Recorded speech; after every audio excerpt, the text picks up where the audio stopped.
ছাত্র জীবন, কর্মজীবন এবং বাস্তব জীবনে আমরা অনেক সময় অনেকের প্রতি আকৃষ্ট হই, অনেককে ভালো লাগে, তাকে আমরা জীবনসঙ্গী হিসেবে পেতে চাই।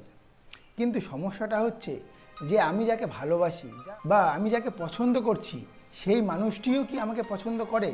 সেই মানুষটা যদি আমাকে পছন্দ না করে তাহলে আমাদের ভালোবাসাটা একতরফা হয়ে যাবে। আমি তাকে ভালোবাসছি, তার জন্য পাগল হচ্ছি, তার জন্য সময় কাটাচ্ছি, কিন্তু সে আদৌ আমাকে ভালোবাসছে না বা আমাকে পছন্দ করছে না। এমন পরিস্থিতিতে তুমি কি করবে? যদি তোমার ভালোবাসাটা একতরফা হয়ে থাকে, তুমি তাকে ভালোবাসো কিন্তু সে তোমাকে পাত্তাই দেয় না, যদি তোমাদের ভালোবাসাটা এমন হয়ে থাকে তাহলে তোমার কি করা উচিত? দেখো, একটা মানুষ যখন কাউকে ভালোবাসে তার মধ্যে এমন কিছু গুণ থাকে যার জন্য সে আকৃষ্ট হয়। আর তুমি তাকে যখন গিয়ে প্রপোজ করো, সে তোমাকে দেখে হ্যাঁ বা না বলে। যদি হ্যাঁ বলে তার মধ্যে সেও তোমাকে ভালোবাসে, তোমার মধ্যে এমন কোনো গুণ আছে যেটাকে সে পছন্দ করে, তাই তোমাকে হ্যাঁ বলে। এখন প্রশ্ন হলো, যদি তোমাকে না বলে তার মানে কি তোমার মধ্যে এমন কোনো গুণ নেই যার জন্য সে তোমার প্রতি আকর্ষিত নয়? সে তোমাকে না বললো এমনটা নয়, তোমার মধ্যেও এমন হয়তো অনেক গুণ আছে যেটা সে পছন্দ করে বা পছন্দ করবে, কিন্তু সে সেটা জানে না যে তোমার মধ্যে সেই গুণটা আছে। তাহলে তোমার কি করা উচিত? যদি সে তোমাকে অ্যাকসেপ্ট না করে, যদি সে তোমাকে হ্যাঁ না বলে, তাহলে কিন্তু তোমাদের সম্পর্কটা এগোতে পারবে না। তুমি চাইলেও একদিক থেকে সম্পর্কটাকে এগিয়ে নিয়ে যেতে পারবে না। তাই তোমার প্রথমে জানতে হবে কাউকে প্রপোজ করার আগে বা পরে যে সে অন্য কোনো রিলেশনশিপে আছে কি না। সে যদি অন্য কোনো রিলেশনশিপে থাকে তাহলে তাকে বিরক্ত না করাই ভালো, কারণ সে যদি যে কোনো রিলেশনশিপেই থাকে তাহলে তাকে তার মতো ছেড়ে দেওয়া উচিত, কারণ তার সাথে অন্য কারোর অ্যাফেয়ার আছে, সে তার সাথেই হয়তো ভালো আছে, তাই তোমাকে তাকে বিরক্ত না করাই ভালো।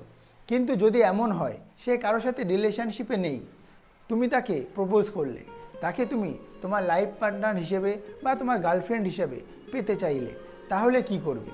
সে যদি না বলে তাহলে প্রথমেই তোমাকে জানতে হবে তার পছন্দ কি। তোমাকে যে তার ভালো লাগবে তার জন্য বিশেষ কিছু কারণ অবশ্যই থাকা প্রয়োজন, কারণ সে হয়তো দেখতে সুন্দর বা তার স্বভাব ভালো বা সে অন্য কোনো দিক থেকে আকর্ষণীয়, তাই তাকে তুমি পছন্দ করেছো। অন্য আরও 5টি মেয়ে বাদ দিয়ে তাকেই ভালোবেসেছো, তাকেই প্রপোজ করেছো।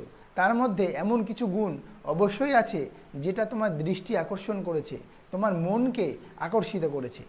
তাই তোমার মধ্যেও এমন কোনো গুণ অবশ্যই থাকা প্রয়োজন যার জন্য সে তোমার প্রতি আকর্ষিত হবে। তাই সবার প্রথমে তার ভালো লাগা, তার পছন্দ, তার অপছন্দ, এই জিনিসগুলোকে গুরুত্ব দাও। এই জিনিসগুলিকে জানো যে সে কি ভালোবাসে, কি পছন্দ করে, কোন জিনিসটাকে অপছন্দ করে। এই জিনিসগুলি যদি তুমি জানতে পারো তারপরে তার সাথে সেইভাবে মেশো, তাকে বোঝাও তোমার মধ্যেও কী গুণ আছে যাতে সে আকর্ষিত হয়। তাই তার পছন্দ অপছন্দ যদি তুমি না জেনেই তাকে প্রপোজ করো, তার সাথে রিলেশনশিপে যেতে চাও, তাহলে কিন্তু ব্যাপারটা সম্পূর্ণ অন্যরকম হয়ে যাবে। সে হয়তো তোমাকে অ্যাকসেপ্ট না করে তোমাকে রিজেক্ট করে দিতে পারে। তাই সবার প্রথমে তার পছন্দকে গুরুত্ব দাও, তার পছন্দ কি, আর তোমার মধ্যে যে গুণটা সবচেয়ে ভালো আছে সেটাকেই হাইলাইট করে তার সাথে মিশতে থাকো। দেখবে সেও একসময় তোমাকে পছন্দ করবে, তোমাকে ভালোবাসবে। আর একটা রিলেশনশিপ অনেক সুন্দর হয়ে থাকে, একটা রিলেশনশিপ অনেক ভালো হয়ে থাকে। আর যদি দুজন দুজনকে বোঝো, দুজন দুজনের প্রতি আকৃষ্ট থাকো, তাহলে সেই রিলেশনশিপটা অনেক দূর পর্যন্ত এগিয়ে নিয়ে যাওয়া সম্ভব। তাই বন্ধুরা, কাউকে জোর করে পাওয়া যায় না, জোর করে কারো কাছ থেকে ভালোবাসা আদায় করা যায় না। অনেক সময় এমন দেখা যায়, তুমি কাউকে প্রপোজ করলে, সে তোমাকে না বলে দিল, তুমি বাড়িতে গিয়ে হাত কাটলে, তুমি বাড়িতে গিয়ে পা কাটলে, তুমি তাকে সুইসাইড করার ভয় দেখালে। এই সব করে তার ভালোবাসা তুমি কখনোই পাবে না। সে হয়তো কিছু সময়ের জন্য ভয়ে তোমাকে হ্যাঁ বলল, কিন্তু মন থেকে সে সবসময় অন্য কাউকে পেতে চাইবে যাকে সে মন থেকে পছন্দ করতে পারবে। প্রেম বা ভালোবাসা কিন্তু একটা পবিত্র জিনিস, এর কোনো নির্দিষ্ট সময় হয় না যে এই বয়সেই তুমি প্রেম করতে পারবে, এই বয়সেই তোমার কাউকে ভালো লাগবে, এমন কোনো ব্যাপার নেই। তোমার একটা মানুষকে যে কোনো সময়ে ভালো লাগতে পারে, তুমি তার প্রতি আকর্ষণ অনুভব করতে পারো। তাই এই ভালোবাসাটাকে যদি তুমি লং টাইম পেতে চাও, এই ভালোবাসাটাকে তুমি যদি একটা পূর্ণতা দিতে চাও, তাহলে সেই মানুষটার মন বোঝা অত্যন্ত জরুরি। যদি তুমি তার মন বুঝতে পারো, তাহলে সেও একদিন তোমাকে বুঝবে এবং তোমাকে তার জীবনসঙ্গী বানানোর জন্য প্রস্তুত হবে। তাই বন্ধুরা, ভালোবাসাটা কিন্তু কখনোই জোর করে আদায় করা সম্ভব নয়। ভালোবাসা পেতে হলে ভালোবাসা দিতে হয়। আর যদি তোমার মধ্যে বিশেষ কিছু গুণ থাকে, তাহলে তোমার অপোজিট দিকের মানুষটা তোমাকে ভালোবাসবে, তোমার প্রতি আকর্ষিত হবে।